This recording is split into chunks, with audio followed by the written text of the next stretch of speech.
সুখ দুঃখ সব কিছু নিয়েই জীবন। তারপরও দিন শেষে হাসিমুখে বলতে হয় আলহামদুলিল্লাহ।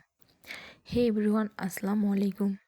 আশা করি আপনারা সবাই ভালো আছেন এবং আমিও ভালো আছি আপনাদের দুয়ায় এবং ভালোবাসায়। একটা সময় ছিল মানুষের হাতের আশায় বসে থাকতাম, সারাটা দিন রোজা থাকতাম। কখন ইফতারি দিবে তখন ইফতারি খাইতাম। মনে করি রোজার মাসটা আসলে রহমতের মাস। এই মাসে প্রত্যেকটা ঘরে ঘরে রহমত নিয়ে আসে সুখ, শান্তি এবং ভালোবাসা। রমজান মাস উপলক্ষে প্রতি বছরই আমার শ্বশুরবাড়িতে ইফতারের আয়োজন করা হয়। মূলত এটা সমাজের নিয়ম, প্রতি বছরই মসজিদে ইফতারি দেওয়া হয়।